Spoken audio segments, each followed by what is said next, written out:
Yeah, I do want to see the cat movie. There's a lot of people. No. Really? No, ma'am. Well, I guess if they could afford No, Rockman and Jimmy, they could probably get up here. Get I mean, who's throwing a whole bunch of money on a Dr. Dolittle like remake? That's Oh, it's the first time you called me. yeah. At least it's not cats, right? No, that movie is demon. Yeah, me too. Demon. Is that movie still coming out, or they just gotta kill it? What Cats? it? No. I don't know. Is it still coming out, or were they just like, you know what? Let's not spend any more money on this. This is I so don't bad. know because there's a lot of big actors. I know. Like, It looks like nightmare fuel. Like I haven't heard anybody say that they're excited to watch it. Oh, the Sonic movie or the Stitch movie? Oh, I love it. No, the cats. I love it. The original? No, just cats. Like the Broadway play. They made a non-Broadway play of it, like a movie form, with like weird CGI cat people. There's like one. And it It's looks nightmare horrifying. material. So you have Oh, yeah. Robert Downey Jr., But I love Tom it. Holland, Selena Gomez, John Cena. And Tom what? Holland? For John what? Wait, and Cena. Tom Holland? What movie is it? Cats. This is not John cats. Cena, This is Michael not Sheen, cats. Wait a second. Antonio Banderas. Yes. Craig Robinson, he's the I know there's guy, like Rebel Wilson, James Corden. I think his name was Michael from The Office. Yes. Okay. Wait, hold on. And then those are all famous people. Wait, in what? Are you looking at the? Are you looking at cats? Yes. No. 'Cause this No, I is- think that's Doolittle. Okay, so I was like, that's not cats. Yeah. Okay. So. Wow. Wow. So for the past few, well, it's been like over a month now. We've been talking about change, right? Between all the parties and other stuff going on. So we've been talking about change for a while. We just finished our last part on how do I change, right? That's what we were talking about last time. So we talked about why do I change, what do I change, and how do I change, right? We talked about all of that and everything.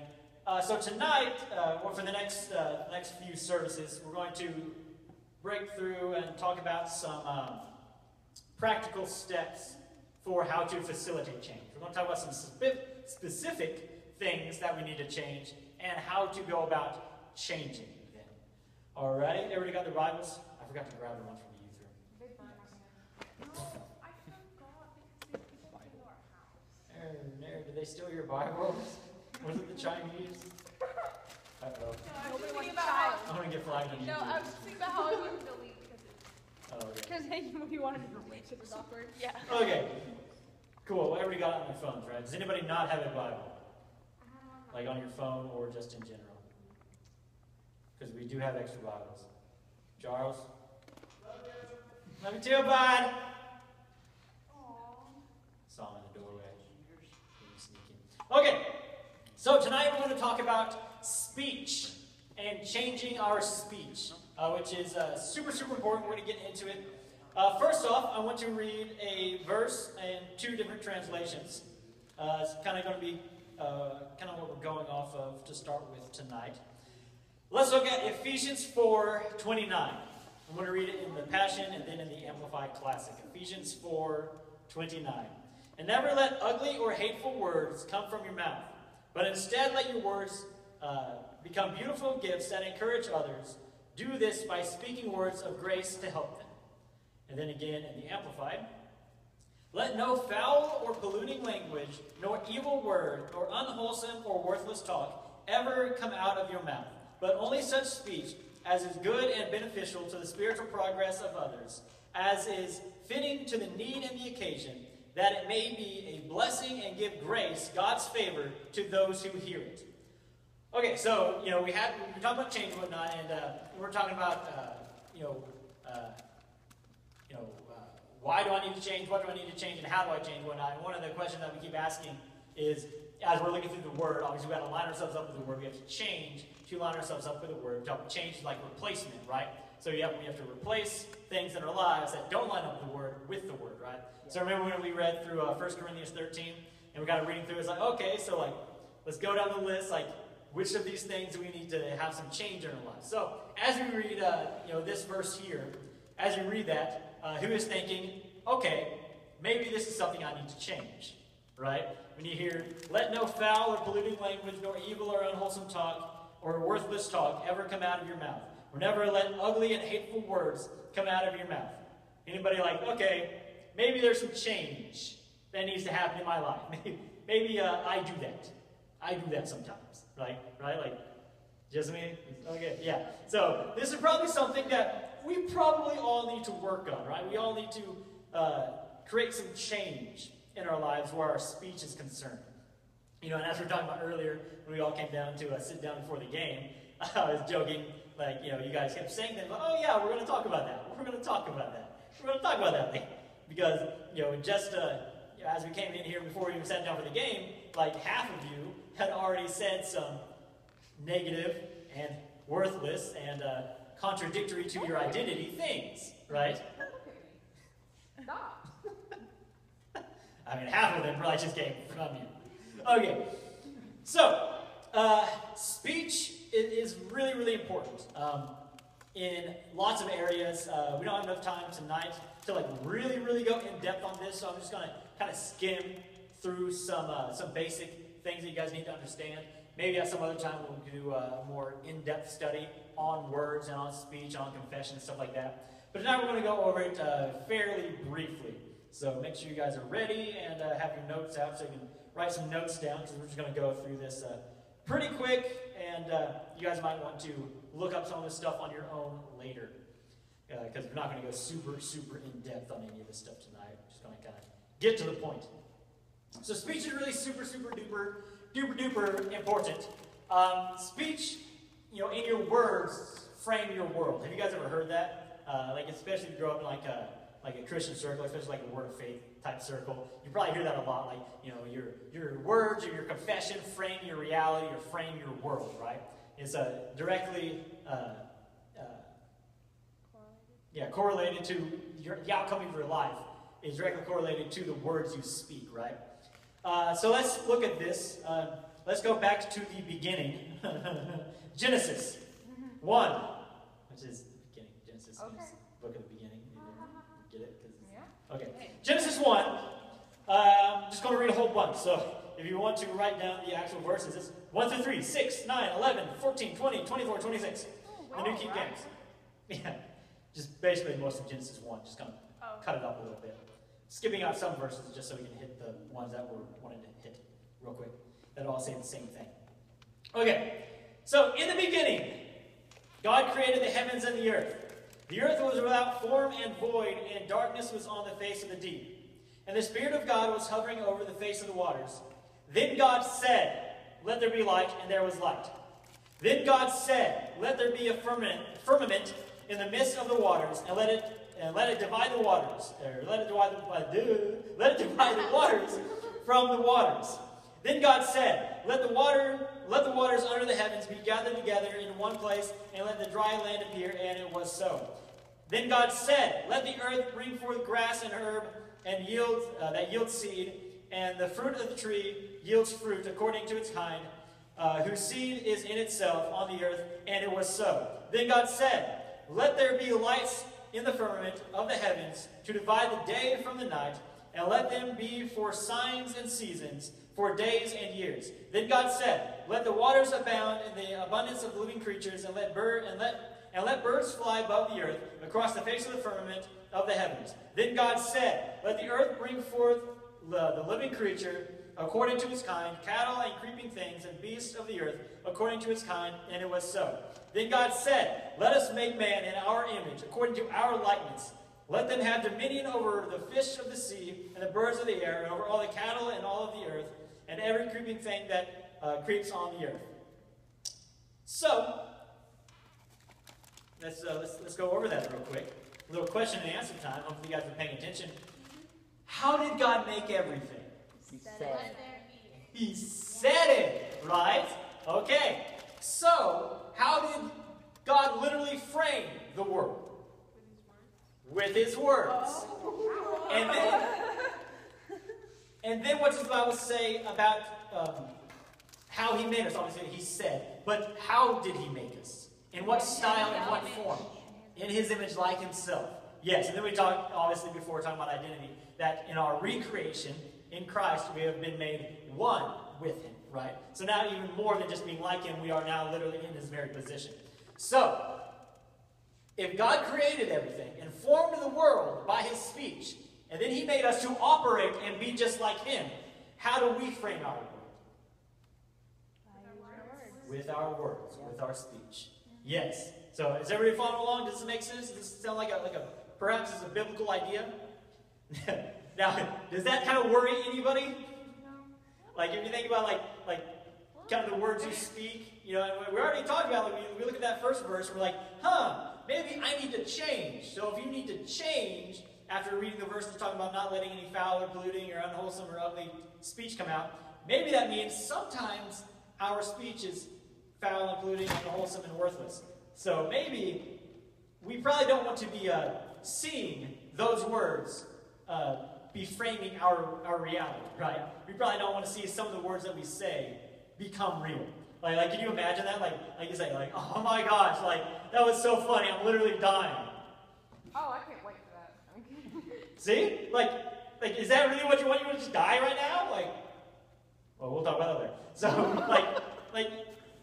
because, especially in, our current society and whatnot, kind of the way humor and, the whole meme culture and everything is now, like, there's a lot of that kind of joking, right? Like, we joke about that stuff, like, all the time. Like, the whole, suicide jokes and stuff, like, people joke about stuff like that all the time. Like, oh my gosh, like, like, there's that meme where it's like, memes, in 2008 or whatever, and it's like, if you don't share this, blah, blah, blah, like, somebody's going to come out of your TV and kill you in, like, 5 days or whatnot. It's like, so you better repost. And then there's, like, now it's like, click on this and die.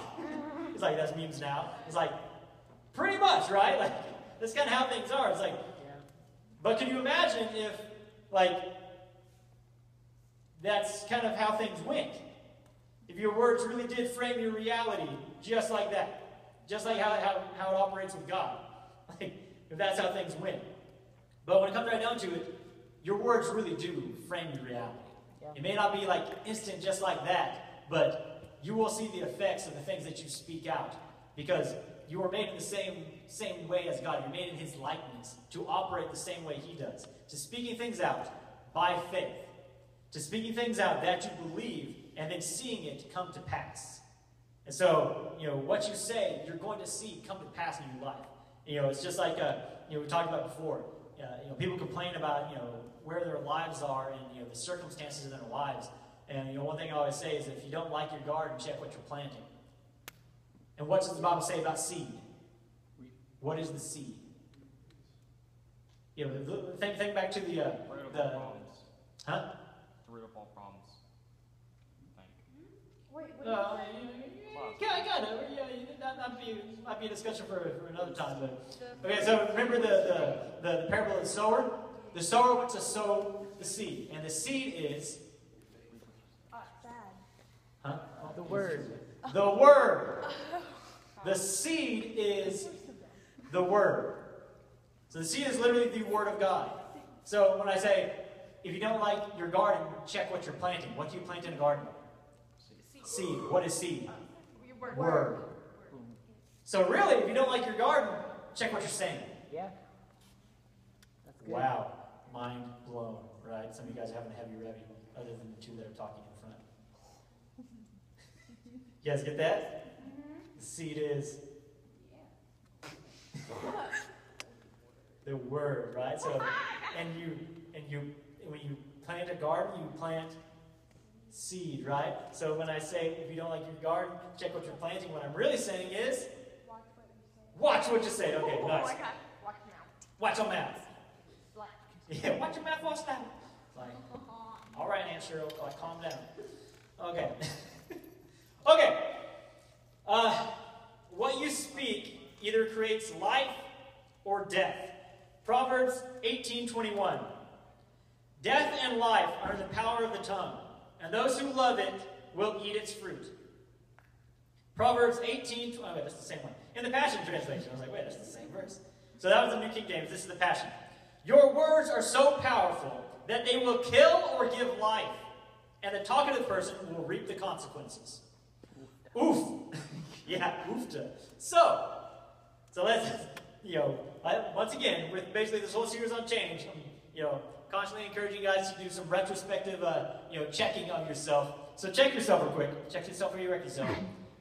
Take an inventory of your speech. How much of your speech on a daily basis would you consider death, and how much would you consider life? Because death or life is in the power of the tongue. Yeah. and the talkative person will reap the consequences. What consequences are you reaping? Are you reaping consequences of speaking life or consequences of speaking death? So this is why it's important to change. Yeah. Because I feel like, especially for young people in this current current society or whatnot, you're kind of more bent towards speaking more death, right?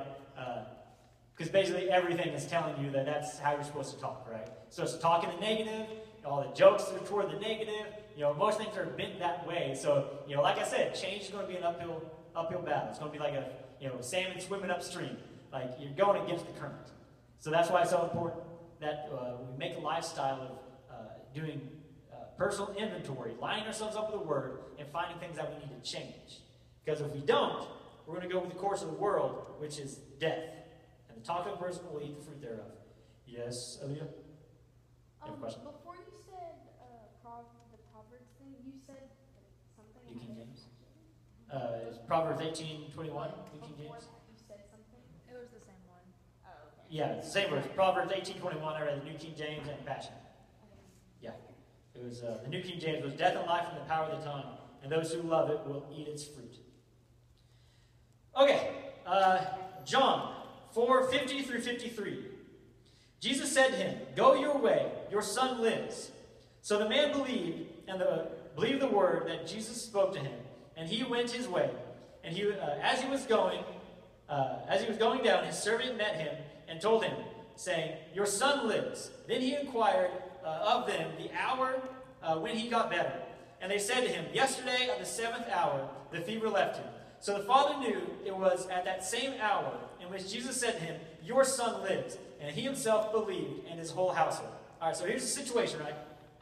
This guy, his son is sick and he's dying, right? And so he comes to Jesus, like he must have obviously walked about a day or two to get to Jesus, because apparently he lives like a day or two away. So he gone a good distance, right, to meet with Jesus, right? He's like, "Hey, listen, like my son's dying, I need some help." And Jesus says, "Okay, go your way, your son lives." And he goes, "Cool, all right, I believe your word, I'm going to go my way." And so he's walking home, and his servant shows up. He's like, "Hey, master, no need to hurry.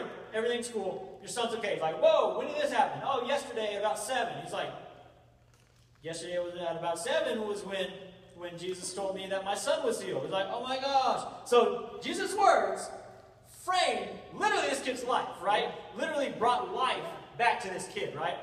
And so, life and death in the power of the tongue, Jesus spoke life. John 6:63. "It is the Spirit who gives life. The flesh profits nothing. The words that I speak to you are spirit and they are life." So, we are ambassadors of... Spirit? No. Yes, but I'm looking for a specific name. Somebody who lives in our hearts. Jesus. Yeah, there yeah, so we are ambassadors for Jesus. You guys know what an ambassador? You guys know what an ambassador means? Yes. What's another word for ambassador? Representative. Yes, we do. What's it mean? Representative. Was not expecting the actually have to answer. I'm just trying to sound smart. Didn't think I'd get this far. Representative. All right, the interns got it. Yeah. Okay, so an ambassador is a representative. So literally, our job is to represent Jesus on this planet. Yeah. So if Jesus was speaking words of life as his representatives, what should we be doing? Speaking words alive. You guys are sharp, at least the interns. Okay, they're really first years too. Look at that. Doing something right this year. Okay.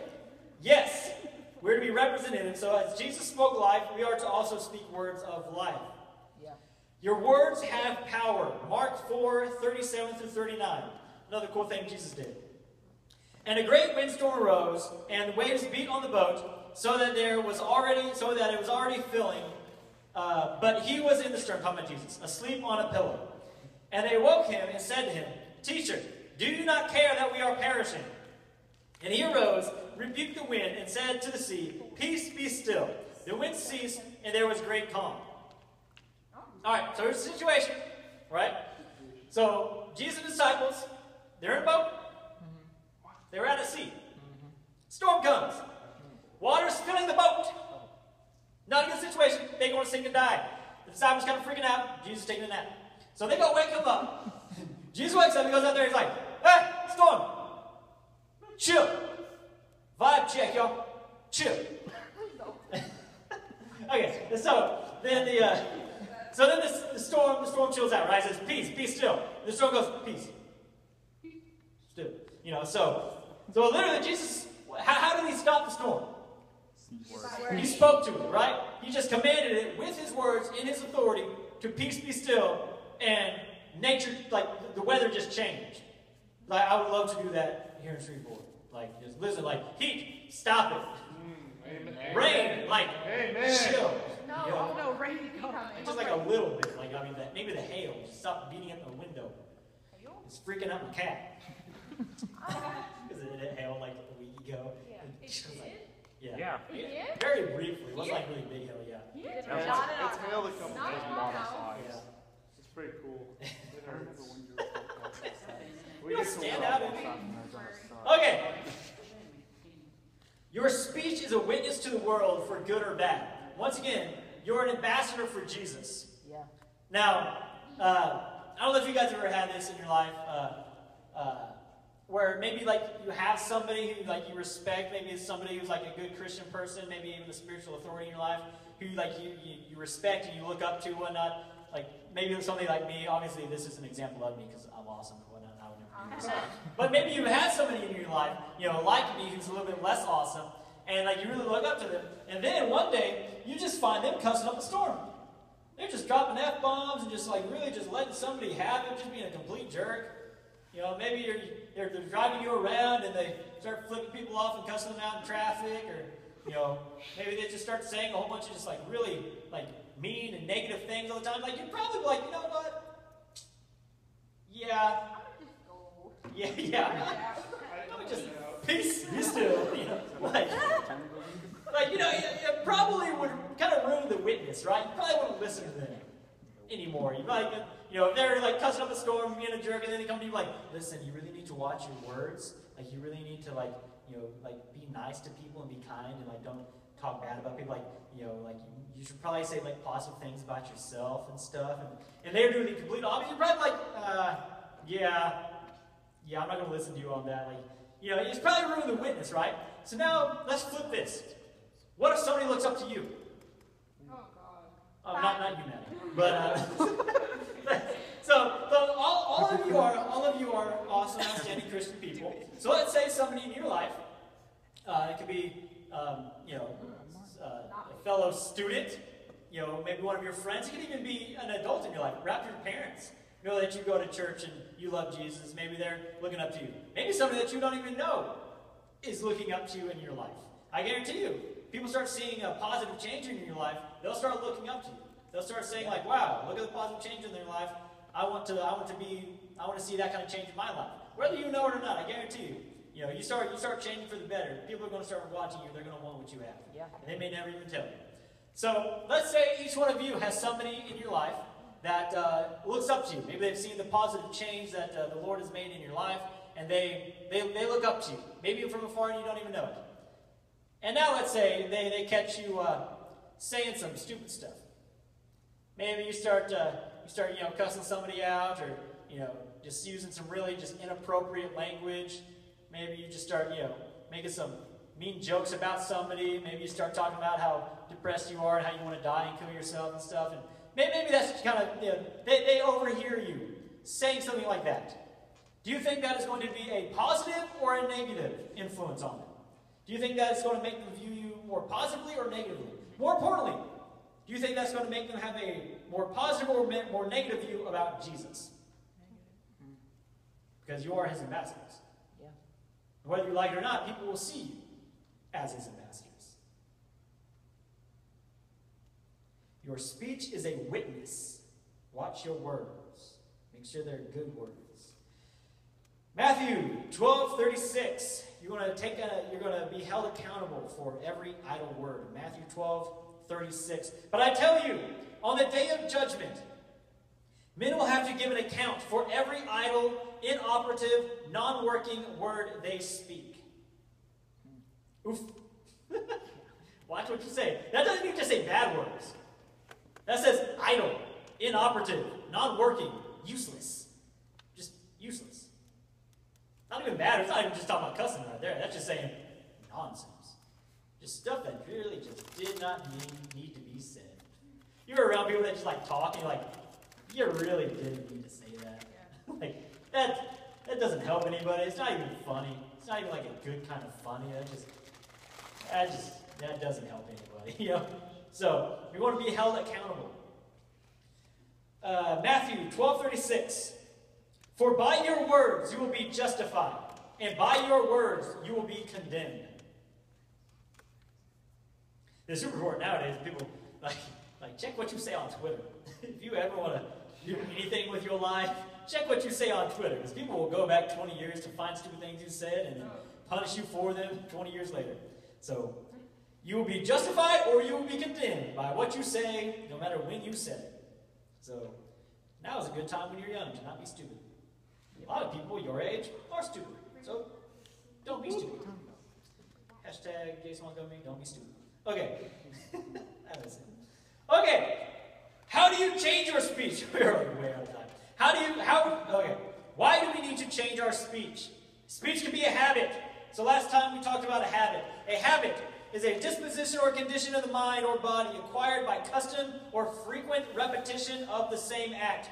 Habit is that which is held or retained, the effect of custom or frequent repetition. Hence we speak of good habits and bad habits. Verb form, to dwell, to inhabit. What words are dwelling and inhabiting in your life? Remember, there's only two types. Life or death. What words are dwelling in your life? Life words or death words? Because remember, they frame your life. And you make a habit, they're literally inhabiting your life.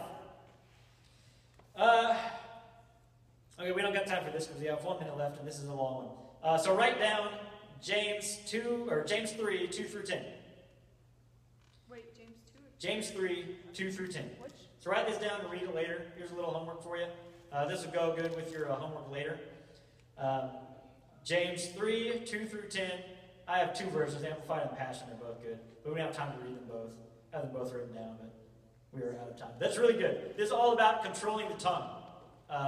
This is really good, and this really hits home what we're talking about tonight. I don't have time to get into it, so really, read this on your own, because this kind of sums up a lot of what we're talking about tonight. It really is important, but we don't have time for it because it's a large chunk.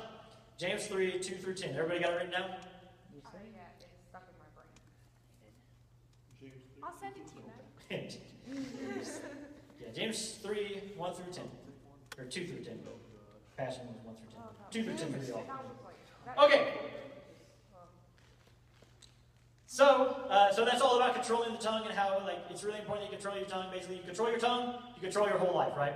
Basically what it talks about. And as we talked about earlier, I think one of the reasons we don't see a lot of the miraculous in our life is because we don't know how to control our tongue. Does that ever bug anybody else? How we're talking about okay, so God said it and thus it appeared.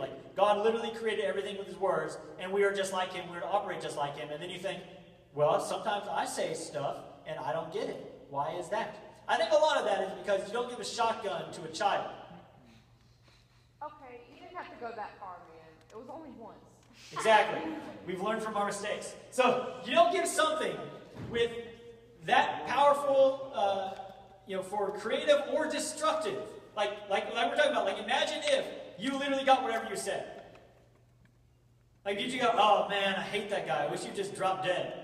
Oh snap. What if you literally got whatever you wanted? I wish I had $1 million. Yeah, or like that. That'd be cool. It'd be a complete mess of the economy, but, so I think the reason that we don't operate in the miraculous as much as we would like or we would expect to, based on what the Word promises us, is because God can't trust us with our words, right? You have to be trustworthy. You don't give a shotgun to a child. You give a gun to somebody who knows how to handle a gun. So you don't give the creative and destructive powers of words like God operates with without being responsible with your words. So if God can't trust your mouth, he's not going to give you the creative or destructive power. I've known very few really great ministers from the past and the present who operate in basically whatever they say happens. But these are people who are very disciplined with what they say. They don't say stupid stuff. They don't say negative stuff. They don't make negative confessions. Basically, they only speak the word, and they get word results, right? So then that's one reason that we don't see the miraculous like we would want to. Anti-faith speech can cancel your belief. So sometimes, we'll be believing something, right? So say you're dealing with sickness, right? And you're okay, so you're thinking okay, I read the Bible, I know what the Bible says about sickness, by his stripes I am healed. He has, taken all my infirmities and my sicknesses and my diseases away. I believe all that. And then you turn right back around and go, oh man, I'm just so sick. Oh man, I'm probably going to be dealing with this for a week. Oh, I can't stop coughing, and my nose just won't stop running, and it's well, your words frame your reality. You're trying to stand on the word, but your actions are doing something opposite. So your words can literally counteract your faith, right? Because your faith and your words have to line up. Matthew 12:34. But you who are known as the Pharisees are rotten to the core. You've been poisoned by the nature of a venomous snake. How can your words be good and trustworthy if you are rotten within? For what has been stored up in your hearts will be heard in the overflow of your words. Or, in the King James Version, which, Luke 6:45 again. Actually, this is basically says the same thing, but it's actually different verses. That was Matthew 12:34. This is Luke 6:45. A good man out of the good treasure of his heart brings forth good, and an evil man out of the evil treasure of his heart brings forth evil. For out of the abundance of the heart, the mouth speaks. So that's why, we talked about the discipleship a while ago. We talked about, how do you stop yourself from, cussing and stuff like that. And I was talking about, check your influences. Whatever you put in yourself, that's going to come out, right? Out of the abundance of the heart, your mouth is going to speak. So that's why, you go and you stub your toe. Whatever is in your heart, that's what's coming out. I was just listening to Kenneth Copeland earlier, I think the other day, because he's talking about speech. And so he's talking, about this story where he hit his toe. He's walking through his house at night, hit his toe on the coffee table or something, and broke his big toe. And so he stubs his toe, and immediately out of his mouth he goes, oh, thank you, Jesus! And whatnot. He's that's what came out of my mouth. A couple years ago, something else would have come out. But it's I've been making sure I've been putting the word in me. So, and he says, he said his toe was healed within the next couple hours. His big toe. You're not even as Yeah. Yeah, you gotta really crank that sucker and you break your big toe. Golly. We have to get it right. Yeah, out of the abundance of the heart, the mouth speaks. That's why we're doing this. Okay. 2 Corinthians 4:13. All right, almost done, guys. Yet we have the same spirit of faith as he had. Who wrote? Excuse me. Not excuse me. He wrote something else. I have believed, and therefore I have spoken. We too believe, and therefore we speak. So whatever you believe, that is what you're going to speak. So if you're believing the word in faith, then you will speak the word in faith. But if you don't have the word in you, if you're not operating in faith, then you're going to speak something else. But it's still going to be spoken out of your belief. And when your speech and your belief line up, you will get results. Good or bad. So check what you're believing. Check what you're saying. Right? We must change what's in our hearts. Okay. So we're going to end with this. How do we change speech? Kind of coming down to the nitty-gritty of it. How do we change? So now we talked about change. We talked about how we need to change our speech. Why is speech important? Why it's important that we change our speech if it's wrong. So now how do we do that? Write this down if you have your notes. A, B, and C. A, replace your habits. What kind of habits do you make of speaking? What speech habits do you make? Do you make habits of saying negative things about yourself? Do you have negative habits about saying negative things about other people? No. Do you have negative habits of just saying negative things in general? No. Like for me, I am naturally a bit of a pessimist, so it takes pessimist means I tend to look at things negatively. So for me, I have to work very hard and really fill myself up with the Word and really spend time, fellowshipping with the Lord and whatnot, and making a determined practice of both thinking positively and speaking positively. So, for some of us, that might be more of an uphill battle, an upstream battle than it is for other people. But it's still important to do. Because once again, the words create the outcome of your life and create your world, right? So, what kind of words are you speaking? What are you making a habit of saying? Replace that. Change. Because I'm going to change to replace. So, change, replace. What does replace mean? Here's what I am saying. This is bad, this is negative, this is death. Here's what the word says, and I replace it. You just put it in its place. Take one out, put the other one in. Replace your habits. B, this is super important, replace your influence. What kind of influence do you have? What kind of words are you constantly surrounding yourself with? Do you watch a lot of movies, listen to a lot of music, play a lot of video games with just constant swearing? Guess what's going to happen? You're going to have a hard time not swearing. Because once again, people who constantly swear, it's not triggering the logic and the speech part of the brain. It's triggering the emotional part of the brain. It just kind of comes out there. In any kind of high-intensity situation, you don't even think about it. It's not even a part of your communication, right? Or what kind of people are you hanging around? Are they constantly saying negative things about themselves and others? Well, guess what? Guess what you're going to do? That was my issue in high school. I hung out around a whole lot of people that made a whole lot of sex jokes all the time. Everything they talk about, just nothing but sex jokes. Just a whole bunch of virgins talking about sex jokes. It was super pathetic. But guess what? That's all we did. And so guess what I did a lot? Made a whole lot of dirty jokes, just all the time. So once again, check your influence. B, check your influence. Check your habits. Check your influence. C, whatever. Replace your words. Check what kind of words you're saying. Just replace them. It kind of goes with A, replace your habits, but pay close attention to the words and replace them. Find different words to use. Huh? Fancy. Let's use fancy words. Pinky up. Okay.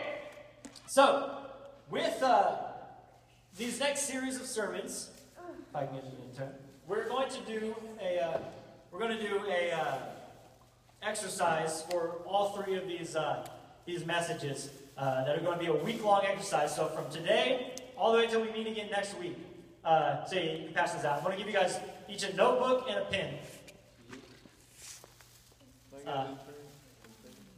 Yeah, Can I so have a green one? Can I have the one I think that's it's in like your pink, hand right now? like a bluish, like a light blue, and then Can I have the dark one that's in your hand right now? I'm not picturing. No, the blue one. Is there any black option? Yeah, is there any black? Oh my god. You got a sharp one? You got dark blue? Oh, you You can customize it. Oh, yes. We can try. Yeah. Preferably don't put bad words on it. Well, our Can hands you also are help me over you go? That'd be kind Wait. of productive, right? Can you give me a dark blue one? Maybe if I have my own. Oh, wait. I have pink. No, I think that's funny though. That's another point. I have blue. I think it's funny when people are like when people say something, oh, you can't say that in church. And what makes it okay to say anywhere else? Like, why should we be talking things that you can't talk about in church? Your God's house. Yeah, exactly. It's like, okay, that doesn't hold up to logic, but way to go. Okay, so here's what we're going to do. Pay very close attention. Okay, so this is the last thing we're going to do tonight, so pay very close attention. This is going to be important. So we're going to do this from now all the way until next Wednesday, and then we're going to have an assignment to do every single week based on what we talk about. So tonight we're talking about changing our speech. So here's the exercise. So pay very close attention. Write it down if you need to. I would actually encourage you to write this down so you don't forget. Okay, so this is the exercise till next Wednesday. Avoid engaging in anything with swearing. Oof. I know some of these will be kind of rough, but I'm telling you, this stuff is going to help because, I mean, for most of you, probably, just the way things are, you're probably getting a whole lot of this, so a little detox is good. What Yes. about school? Yeah. Does that mean stay home? Yeah, I will here in a second. Yeah, are you stay home permission to stay home? No. Okay. So avoid anything that you can that has swearing. So like music, So if you tend to listen to a lot of music with swearing, stop. At least for the week. I mean, if you want to ever come to me and want me to hold you accountable for life things, like, go for it. Or if you're in the discipleship, if you're in discipleship, then this should already be a thing, because it's part of the discipleship code of conduct. But for everybody else, like, I'm not going to hold you to things that I know you may not do, and then you'll have to be responsible for not obeying your spiritual authority. But if you want to submit to stuff like that, then come to me and we'll talk. But we'll just do this for a week now. So no music with swearing. No video games with swearing. Some games actually have filters that you can turn off swearing. So Minecraft! Yes. Amen. Minecraft doesn't have swearing. My favorite part. Well, I guess online. Time to play Wii Sports Resort. You play a game that doesn't have swearing, Minecraft. Yeah, but Minecraft does. But yeah, so music, games, movies, etc. Just kind of whatever kind of mediums or stuff that has swearing, avoid it. Now, obviously, school, you can't really do anything about that other than laugh and pray. So I'm just going to start Disney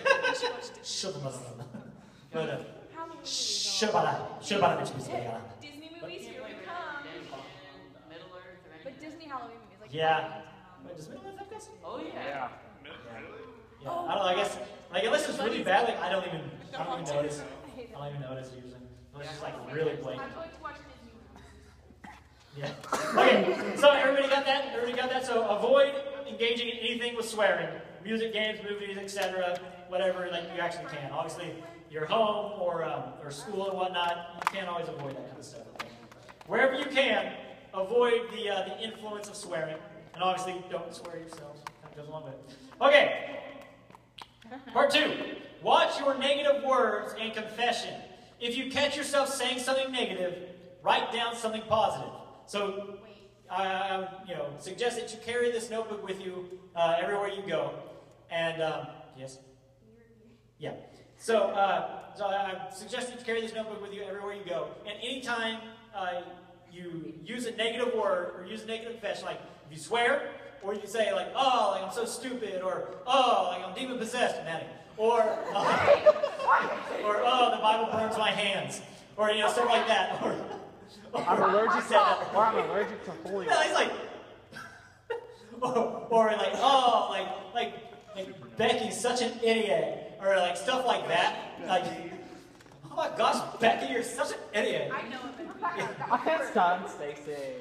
Are we gonna have to like read the nice things we write out loud? Yes. No, this is just for you. No. Yeah, this is just for you. But once again, if you're going to take this seriously, because we're talking about taking change seriously, so if you do take this seriously, this is an opportunity. That's all this is. We're not going to bring it up here. You're not going to turn them in to me. We're not going to read them. This is just for you. So if you don't do it, guess what? Nobody will ever know other than you and God. But once again, if you're serious about change, if you really want this, then this is just an opportunity. You take it or you don't. Rain doesn't fall, it's pulled, and you got to take this opportunity. But I'm telling you, stuff like this will help. Now, really, stuff like this, you have to do for like 40 days to like break a habit, but whatever. I Yeah. thought it took 21 days to break a habit. PT. I think heard it's like 40. it takes It's 21 days to make a break it's a habit. 21 days to get rid of a habit, 21 days to make a habit. So you're Oh, looking so at break a habit to make a habit. It's not Either 21 way. days to break a habit. I can speak from personal experience. Well, It depends. takes 5 seconds for you to make a habit. Okay, yeah. So, watch your negative words and confessions. So that's kind of what I was giving the example of. So, whether you, for swearing or anything, or if you just say negative things that don't line up with the word, that don't line up with your identity, that are just negative and worthless and just bad stuff. So if you say bad stuff, then anytime you do it, once again, have this notebook with you. Write down something positive. So you're like, oh my gosh, I'm so stupid. You go, wait, no, I'm not. I'm not. I have the mind of Christ. And then you write down some positive, like, I am smart. I have the mind of Christ. I am, recreated in Christ Jesus. I'm renewing my mind to the Word of God. Write down something positive about yourself. Something positive that lines up with the Word. Or if you drop an F-bomb, just write, Jesus. Something like that. So anytime you say something negative or make a negative confession, take out your notebook and write something positive. So you might want to have to, look up the Bible a little bit to get some ideas, or just start getting creative, so finding, nice things to say about yourself. And I was like, oh my gosh, Becky's so ugly. Becky's good at math. Yeah. Anyway, so you might have to get creative. I don't know. But, because I mean, Becky, not a lot to say nice about Becky, but she is good at math. Becky's a creative character. Becky has eyes like diamonds. I get lost in All 20 of them, because she is an evil spider. Becky is a nice human. Okay. Okay. has a nice Okay, so 1. What is number 1? Avoid swearing. Yes, avoid swearing. Number 2. Watch negative Write speaking. down and place it. There you go. All right. Number 3. Write down 3 good confessions with a verse to back them up. So write down 3 good positive confessions, preferably like about yourself or your life and whatnot. Like I am healed by the stripes of Jesus, or something like that, or I can do all things through Christ who strengthens me, or something like that, or I'm smart and beautiful, I'm 30, flirty and thriving. I'm not 30 doing that. single and has 9 cats. I'm okay. Or I am lovable, valuable, capable, redeemable, something like that, right? Write something positive, write a positive confession, and then have a verse to back it up, right? So 3 positive confessions, and then 3 verses for each, 1 verse for each one, but 3 total. So 3 positive confessions, and then a verse for each one that backs it up, so you have some biblical context. Just this week. So not like, I have superpowers and I can fly. Like, okay, now, good luck finding a verse for that one. But, so write positive things and then a verse to back it up. So preferably the idea is that you have positive confessions that you can confess over yourself. That is biblical, right? You write down 3 this week. Yeah. So this is all for this week. So just write down 3 and carry with you, right? Okay, so write down 3 positive confessions about yourself and have a verse for each one to back it up. And then speak them over yourself 3 times a day. So all 3 times a day, speak those 3 good confessions over yourself. Because once again, your words frame your reality. So if you're speaking life over yourself, guess what you're going to start reaping in life? Life. So, yeah. And then the other things will stop you from counteracting that, right? So you won't be counteracting that with your other words. Awesome. Everybody got it? Everybody make sense? Everybody going to do this? I'm telling you. Stuff like, if you're really serious about change, this is how you start making change. You start making steps toward changing. And sometimes it will be difficult and uncomfortable, but change is necessary for us to grow in life. Awesome. Anybody got any comments or questions about any of this? See, that's another one. No, it's not. That's another